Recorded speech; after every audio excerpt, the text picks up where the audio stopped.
نحمده ونستعينه ونستغفره ونعوذ بالله من شرور أنفسنا ومن سيئات أعمالنا من يهده الله فلا مضل له ومن يضلل فلا هادي له وأشهد أن لا إله إلا الله وحده لا شريك له وأشهد أن محمدا عبده ورسوله أما بعد فأعوذ بالله من الشيطان الرجيم بسم الله الرحمن الرحيم۔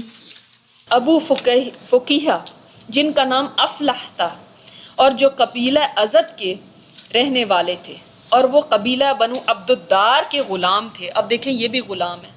ان کے پاؤں میں لوہے کی بیڑیاں پہنا کر بیڑیاں سمجھتے ہیں آپ جی پہنا کر دوپہر کی چلچلاتی دھوپ میں نکالتے اور کپڑے اتار کے جلتی ریت پہ یا پتھر پہ لٹا دیتے اور اوپر سے اتنا بھاری پتھر رکھ دیتے کہ ہل نہ سکے اور اتنی دیر تک اسی حالت میں چھوڑے رکھتے کہ عقل کھو جاتی، یعنی بالکل بے ہوش ہو جاتے۔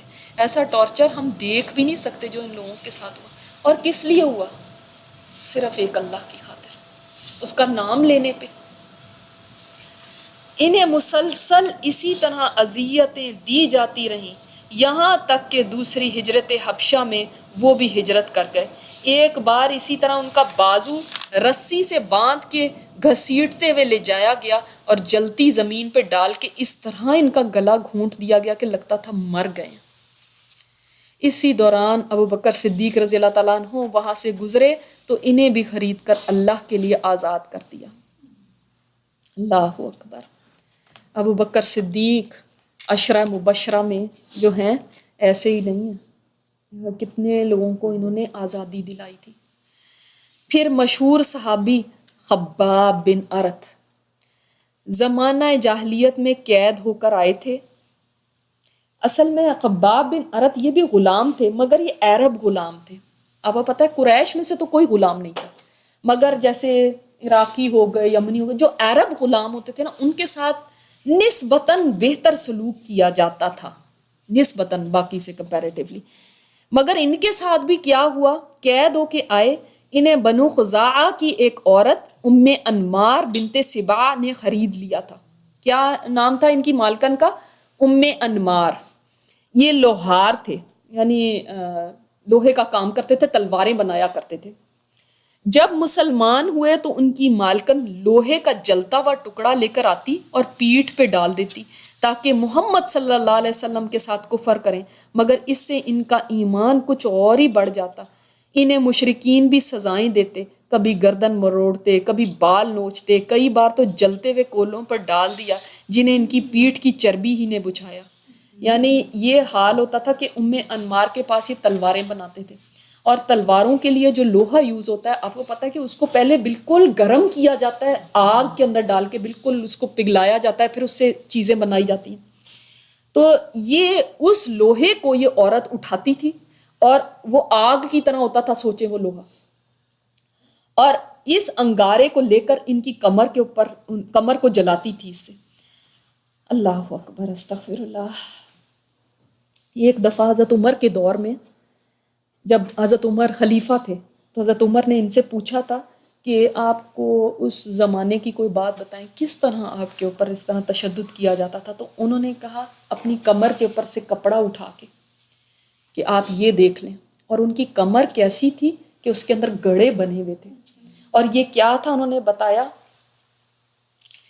کہ کوئلے وہ رکھ دیتے تھے، انگارے رکھ دیتے تھے، اور انگارے کیسے تھے؟ پتھر، یہ لکڑی کے انگارے نہیں تھے، پتھر کو آگ کے اندر رکھتے تھے، اور جب پتھر ریڈ ہاٹ ہو جاتا تھا تو اس کو بچھا دیتے تھے اور اس کے اوپر ان کو ٹانگوں سے پکڑ کے لٹا دیتے تھے، اور ایسے کرتے تھے کہ یہ ہل نہ سکے، حتیٰ کہ استغفر اللہ ربی، حتیٰ کہ ان کی اپنی چربی پگھلتی تھی کمر کی، اس سے وہ ٹھنڈے ہوتے تھے مگر ہلنے نہیں دیتے تھے وہ لوگ۔ آپ صلی اللہ علیہ وسلم ایک دفعہ قریب سے گزرے، ان کی چیخیں جب سنی ہے نا تو آپ صلی اللہ علیہ وسلم نے دعا کی، اے اللہ خباب کی مدد کر، اے اللہ خباب کی مدد کر۔ اتنی ظالم یہ عورت تھی جو یہ کرتی تھی۔ تو ام انمار ایک دن اٹھی تو وہ کتے کی طرح بھونک رہی تھی۔ آپ سوچیں اللہ کا جب انتقام ہوتا ہے، میرے رونگٹے کھڑے ہو گئے۔ تو ایک معالج نے کہا کہ اس کا علاج صرف یہ ہے کہ اس کی جلد کو جلایا جائے، اس کی کمر کو جلایا جائے آگ کے ساتھ، تو تب اس کو یہ یعنی دن رات اس کے اوپر اس لوہے کے ساتھ اس کی کمر کو جلایا جاتا تھا، تب وہ ٹھیک ہوتی تھی۔ اللہ اکبر، یہ ہے اللہ کا انتقام دنیا میں، اور آخرت میں کیا ہوگا۔ یہ نہ سوچو کہ اللہ تعالیٰ چھوڑ دیتا ہے، ایسے نہیں، اللہ کی گرفت بہت سخت ہے۔ اور خباب کا ٹارچر اتنا زیادہ تھا کہ ایک دفعہ آپ صلی اللہ علیہ وسلم کعبے کے ساتھ بیٹھے ہوئے تھے، تو یہی آئے تھے اور انہوں نے کہا تھا یا رسول اللہ اگر آپ کچھ نہیں کر سکتے تو کم از کم اللہ سے تو دعا کریں کہ اللہ تعالیٰ ہماری مدد کریں۔ تو آپ صلی اللہ علیہ وسلم نے فرمایا، کعبے کے ساتھ ٹیک لگائی بھی تھی، آگے ہو گئے، آپ نے فرمایا کہ کیا تم ابھی سے ہمت ہار گئے ہو؟ تم سے پہلے کے لوگوں پہ تو اس سے بھی زیادہ ٹارچر ہوا ہے، ان کی کھالیں کھینچ دی گئیں، ان کے سروں کے بیچ میں آرے رکھ کے چیر دیا گیا ان کو، تم ابھی سے گیو اپ تم کر رہے ہو۔ اور یہی ہے خباب بن ارت، کہ یاد ہے آپ کو یہ واقعہ، حضرت عمر اپنی بہن کے گھر جاتے ہیں، جب قرآن سنتے ہیں کہ وہ قرآن پڑھے، تو کون ان کو قرآن ٹیچ کر رہا تھا؟ یہ خباب بن ارت۔ سبحان اللہ۔ پھر حضرت ابو بکر صدیق کے زمانے میں جب سب صحابہ کے لیے ایک وظیفہ مقرر ہو گیا تھا بیت المال سے، تو وہ سب صحابہ کو ایکول وظیفہ دیتے تھے، کہتے تھے میں ایک صحابی کو دوسرے کے اوپر کیسے فوقیت دے سکتا ہوں، میرے لیے تو سارے برابر، اللہ کو پتہ ہے کس کا درجہ کیا ہے۔ لیکن جب حضرت عمر خلیفہ بنے نا، تو انہوں نے فرمایا کہ میں اس چیز سے اتفاق نہیں کرتا، میں اس سے ایگری نہیں کرتا، میں ان کو زیادہ وظیفہ دوں گا جنہوں نے پہلے اسلام قبول کیا، اس کے بعد جنہوں نے ان کے بعد، اس کے بعد جنہوں نے ان کے بعد، اس کے بعد جنہوں نے ان کے بعد، کیونکہ جنہوں نے پہلے اسلام قبول کیا انہوں نے بہت قربانیاں دی، بہت کچھ سہا۔ تو اب ان کو بہت سارا وظیفہ ملنے لگا، اور ان کے پاس ایک صندوق تھا جس میں انہوں نے سارے وہ اپنے ڈالے ہوتے تھے، جو بھی پیسے یا جو بھی مال تھا وہ ڈالا ہوتا تھا، اور سارے شہر میں اعلان کر دیا ہوا تھا، انہوں نے کوفہ میں رہتے تھے، یہ سارے شہر میں اعلان کر دیتا جس کو کوئی بھی پیسے کی ضرورت ہو وہ آئے اور اس صندوق سے نکال کے لے جائے، اور اس سے کچھ نہیں پوچھا جائے گا۔ اللہ اکبر، اللہ اکبر۔ جب یہ وفات پانے لگے تو رونے لگے، بستر مرگ پہ لوگوں نے پوچھا آپ کیوں روتے ہیں؟ آپ تو اتنے اونچے مقام پہ ہیں اللہ کے ہاں، اور آپ کے اوپر اتنا کچھ ہوا، آپ سے تو نبی کریم صلی اللہ علیہ وسلم خوش رہے، تو آپ کیوں روتے ہیں؟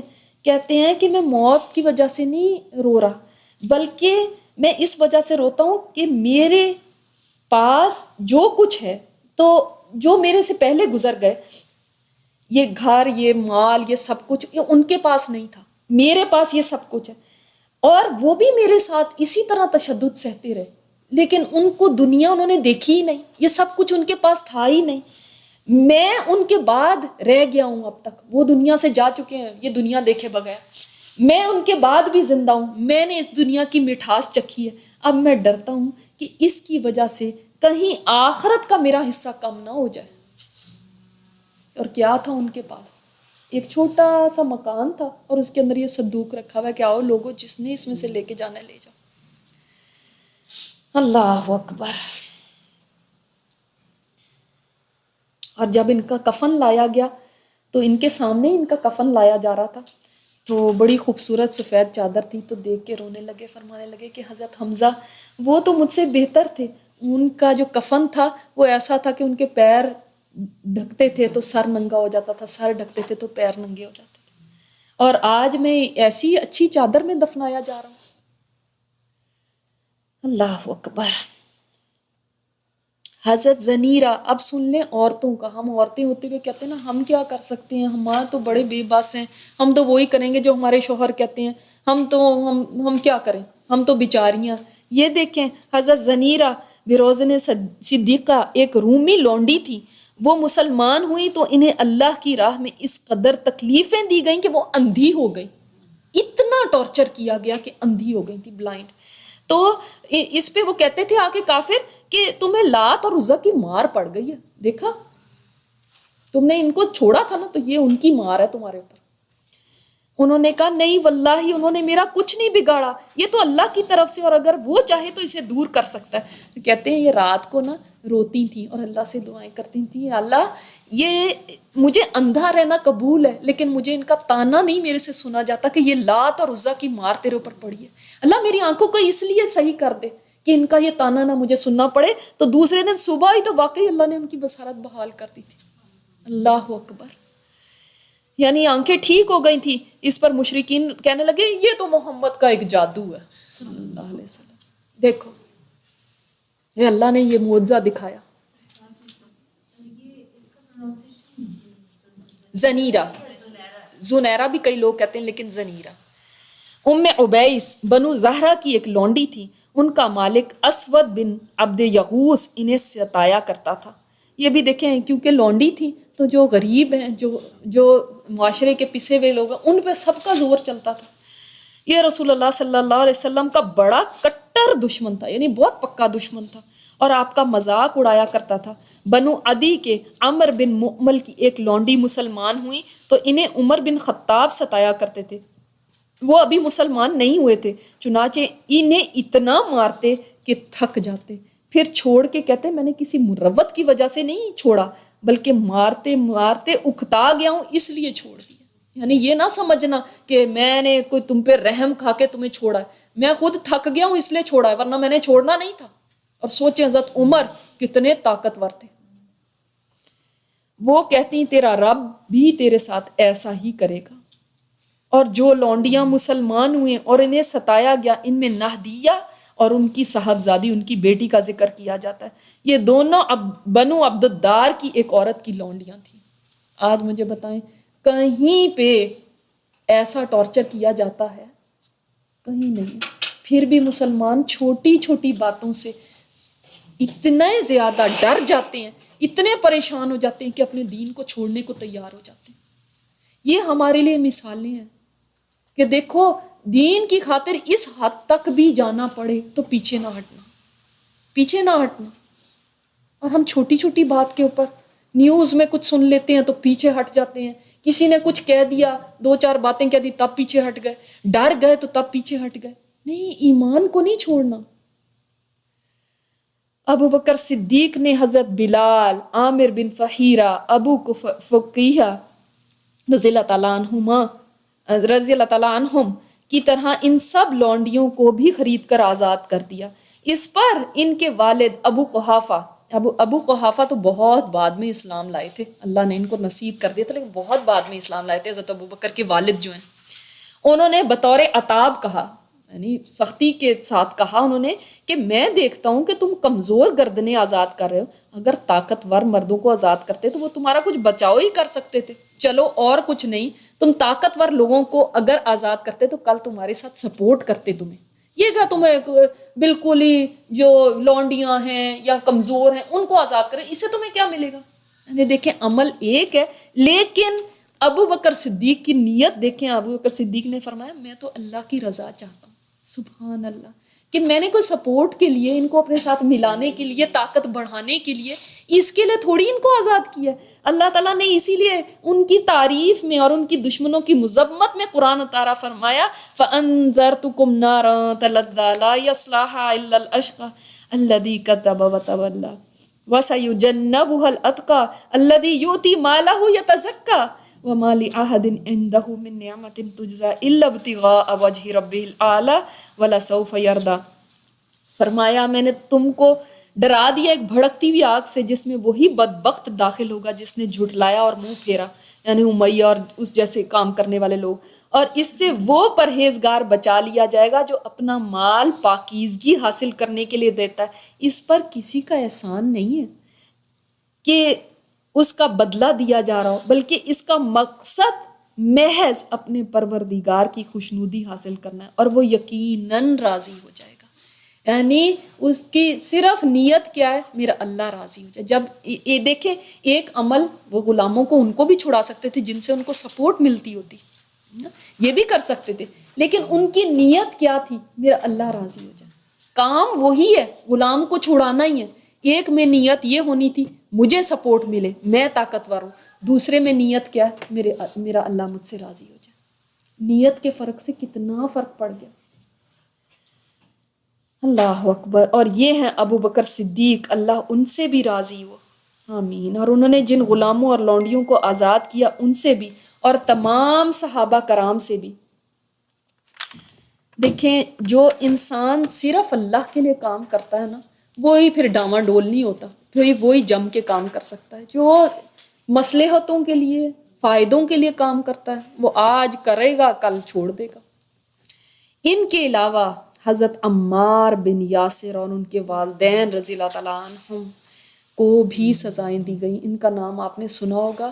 دیکھیں یہ تھوڑے سے ڈیفرنٹ ہیں، اس لیے ڈیفرنٹ ہیں، اس لیے بہت زیادہ قابل رحم ہے کہ باقی جو لوگ تھے نا وہ سب انڈیویجولز تھے، یہ جو ہے نا یہ فیملی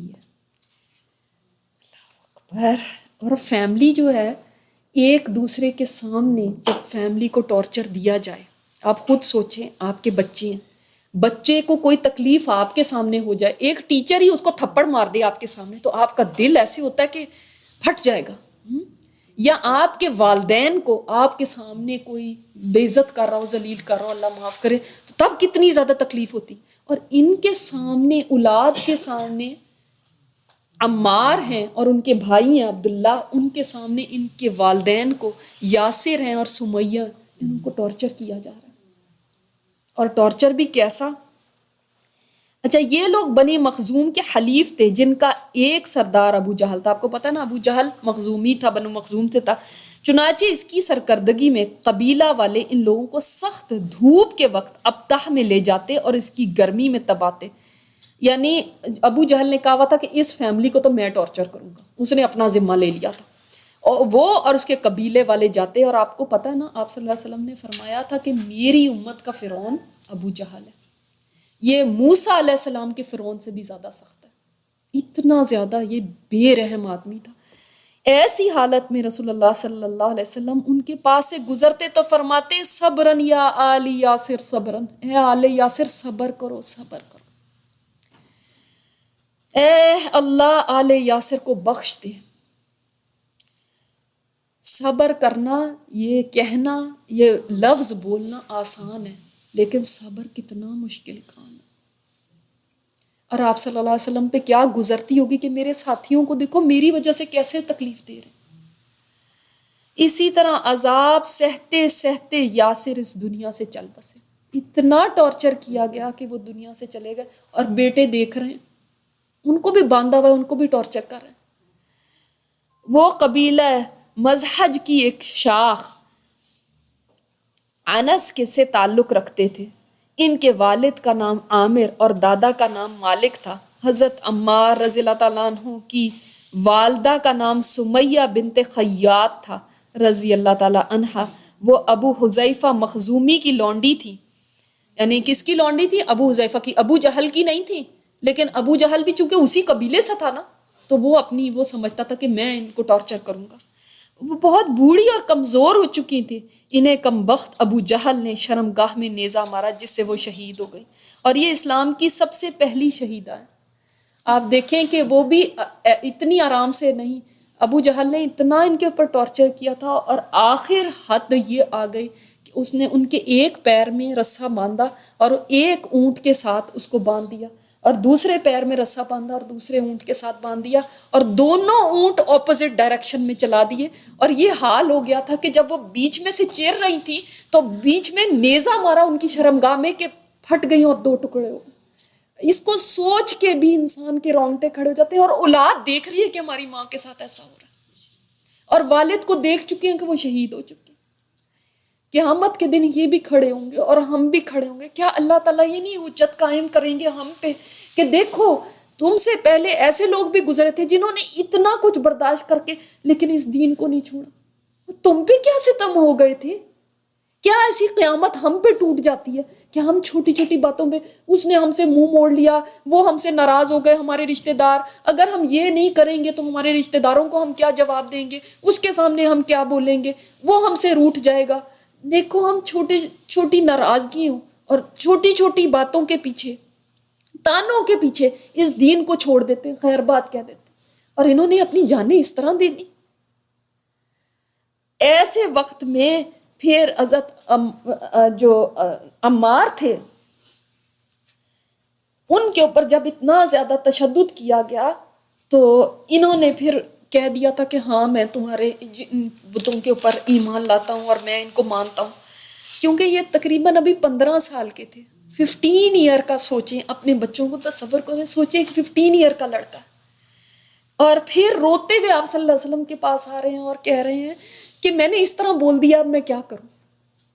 اتنا ان کو فکر ہے۔ تو آپ صلی اللہ علیہ وسلم نے فرمایا تم اپنے دل کو کیسا پاتے ہو؟ تو انہوں نے کہا کہ میرے دل میں تو ایمان ہے، میں اپنے ظاہر کو یہ ایسے کر سکتے ہیں، میرے دل کو نہیں بدل سکتے۔ تو آپ صلی اللہ علیہ وسلم نے ان کے بارے میں فرمایا تھا کہ عمار کی گردن تک ایمان بھرا ہوا ہے، یہ اتنے پکے تھے۔ اور کئی دفعہ آپ صلی اللہ علیہ وسلم ان کو کہا کرتے تھے ابن سمیہ، حضرت سمیہ کو آنر دینے کے لیے سمیہ کا بیٹا۔ باقی رہے عمار رضی اللہ تعالیٰ عنہ، تو عذاب ان کی برداشت سے باہر ہو گیا۔ مشرکین سخت گرمی کے دنوں میں انہیں کبھی لوہے کی زرہ پہناتے، کبھی سینے پر سرخ بھاری پتھر رکھ دیتے۔ اب لوہے کی زرہ کو آپ سوچیں، جو اتنی گرم زرہ ہو، لوہا ہے، اور جب لوہا گرم ہو جاتا ہے ایسے ہی سمجھے استری کسی کے اوپر رکھ دی جائے تو کیا ہے۔ کبھی پانی میں ڈبو دیتے۔ آج آپ کو پتا ہے ٹارچر کے طریقوں میں سے ایک یہ بھی ٹارچر ہے کہ کسی کا سر پانی کے اندر ڈال دیا جائے اور وہاں پہ برید نہ کر سکے، اور پھر اس کو مرنے بھی نہ دیا جائے، پھر نکالا جائے، پھر اس کو اندر ڈالا جائے، اس طرح وہ پانی میں ڈبو دیتے تھے۔ یہاں تک کہ ایک روز انہوں نے مجبوراً ان کے مطلب کی بات کہہ دی، بچے تھے تو وہ ان سے نہیں برداشت ہو سکا، اللہ تعالیٰ نے اس کی اجازت دی ہوئی ہے، لیکن دل ایمان سے بھرا ہوا تھا۔ اس پر اللہ تعالیٰ نے آیت اتاری کہ جس شخص کو کفر پر مجبور کیا جائے اور اس کا دل ایمان کے ساتھ مطمئن تھا، لیکن اس کے سوا جس کسی نے اللہ کے ساتھ کفر کیا، یعنی کھلے دل کے ساتھ کفر قبول کیا، تو اس پر اللہ کا عذاب ہے اور اس کے لیے زبردست عذاب۔ یعنی یہ جو اگر اوپر سے کہہ دیا ہے اس وجہ سے، تو پھر کوئی اس کے اندر اس کے اوپر بندے کے اوپر کوئی پکڑ نہیں ہے۔ اللہ کے راستے میں حضرت مصعب بن عمیر کو بھی اذیتیں دی گئیں۔ اب انشاءاللہ تعالیٰ چلیں ہم نیکسٹ ٹائم باقی پڑھیں گے، یہاں تک ہم اپنا کرتے ہیں کیونکہ کافی وقت ہو گیا، لیکن ہمارے لیے سب کے لیے اس میں بہت بڑا لیسن ہے، خاص طور پہ ان حالات میں جس وقت اسلام کے اوپر ایسے باتیں کی جا رہی ہیں اور ہر جگہ اسلام کو ایک سمبل بنا دیا گیا ہے برائی کا، بربریت کا۔ اس دور کے اندر ایمان کو تھامے رکھنا، ہم یہ بھی نہیں کہہ سکتے کہ ہم پہ پتہ نہیں کیا ظلم ہو گئے، ہم اللہ تعالیٰ کو کیا جواب دیں گے اس صورت میں۔ دوسرا اس کے اندر یہ پتہ چلتا ہے کہ دیکھیں آج کا جو دور ہے، اس دور میں کیا آپ مسلمان جو ہیں وہ بتائیں، کیا آپ پاور میں ہیں یا آپ اس وقت ایک طرح سے محکوم ہیں دنیا میں؟ اگر آپ پاور میں ہوتے تو آج آپ کی یہ حالت نہ ہوتی۔ آپ پاور میں نہیں ہیں، آپ اس وقت دبے ہوئے ہیں، اور جب آپ دبے ہوئے ہوں تب آپ کے اوپر کیا اپلائی ہوتا ہے جو مکی دور میں مسلمانوں نے کیا، اور وہ ہے صبر، صبر اور صبر۔ اپنے آپ کو اٹھانے کا طریقہ اس وقت کیا ہے؟ یہ نہیں ہے جیسے کہ آج ہم ریئیکٹ کر رہے ہیں، یہ ہے کہ علمی میدان میں اپنے آپ کو آگے لے کر جاؤ۔ میرے پاس ایک بڑی پیاری ای میل آئی کہ مسلمانوں نے کیا کارنامے دنیا میں انجام دیے تھے۔ اس کے اندر تھا کہ مسلمانوں نے الجبرا، آج جو آپ کے بچے پڑھتے ہیں الجبرا، مسلمانوں کی وجہ سے آج دنیا میں میڈیکل سائنس، میڈیکل کی جتنی یہ آپریشن کے سرجیکل جو انسٹرومنٹس ہیں وہ مسلمانوں نے ایجاد کیے، کافی مسلمانوں نے ایجاد کی، صابن مسلمانوں نے ایجاد کیا، ٹوتھ برش مسلمانوں نے ایجاد کیا، ہاسپٹلس مسلمانوں نے سب سے پہلے بنائے۔ ان گنت چیزیں ہیں جو مسلمان سکولرز کی آج دنیا تعریف کرتی ہے کہ یہ مسلمانوں کی وجہ سے ہمیں ملے۔ میڈیکل سائنس کی کتابیں آپ جا کے پڑھیں اور آپ کو پتہ چلے گا کہ کتنے مسلمان سکولرز تھے، آج تک ان کے نام لکھے۔ اپنے آپ کو اس میں آگے لے کر آؤ۔ ان چیزوں سے نہ اسلام کا اور نہ مسلمانوں کی کوئی بھلائی نہیں ہو رہی جو آج ہم دنیا میں کر رہے ہیں۔ تو جو ہم دیکھ رہے ہیں یہاں پہ، آپ کیا سوچتے ہیں کہ اس وقت جو صحابہ کرام پہ جو اتنا تشدد ہو رہا تھا، اتنا ٹارچر ہو رہا تھا، انہوں نے اٹھ کے ایک تھپڑ کیوں نہیں مار دیا ان کو؟ انہوں نے اٹھ کے کسی کا گلا کیوں نہیں پکڑ لیا؟ بتائیں کیا ان میں طاقت نہیں تھی؟ اب آخر یاسر رضی اللہ تعالیٰ عنہ، ان کو جب انہوں نے شہید کر دیا، اس سے پہلے انہوں نے ایسا کیوں نہیں کیا کہ ایک دفعہ بدلہ ہی لے رہے تھے، مرنا تو ہے ہی، چلو ان کو مار کے جاؤں، ایک دو کو مار کے جاؤں، کیوں نہیں ایسا کیا؟ اللہ کی طرف سے حکم تھا صبر صبر اور صبر. آپ نے ایک گالی تک نہیں دینی, آپ نے ایک تھپڑ بھی نہیں مارنا. اگر اس وقت مسلمان ایسا کرتے تو کیا ہوتا, اور زیادہ ان کے پر ٹارچر ہوتا, اور ان کی سمپتیز اس کے بعد ہی انہی لوگوں میں سے لوگ اٹھے تھے, انشاءاللہ تعالیٰ ہم آگے پڑھیں گے, انہی لوگوں میں سے اٹھے تھے جو حمایتی بنے مسلمانوں کے, چاہے وہ خود کافر ہی رہے, لیکن انہوں نے حمایت کی. انہوں نے کہا نہیں, اس لیے کہ انسان کی فطرت ہے, وہ ظلم دیکھتا ہے تو وہ کہتا ہے کہ نہیں یہ ظلم ہو رہا ہے, یہ غلط ہے.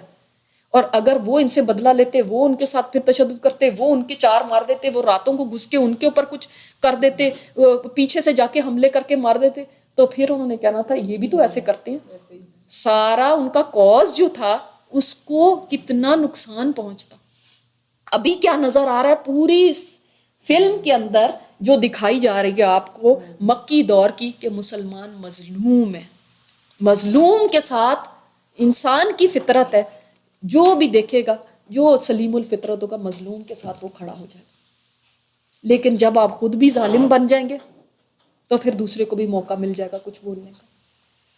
تو اس وقت صبر کا وقت ہے اور اپنے آپ کو اٹھانے کا وقت ہے, کہ اپنی تعلیم کے میدان میں اپنے آپ کو اتنے آگے لے جاؤ کہ دنیا آپ کے آگے آ کے گھٹنے ٹیکے, پھر دنیا آپ کی محتاج ہو. پھر اللہ تعالیٰ ہمیں حکمت عطا فرمائے. سبحانک اللہم و بحمدک نشہد ان لا الہ الا انت نستغفرک و نتوب الیک.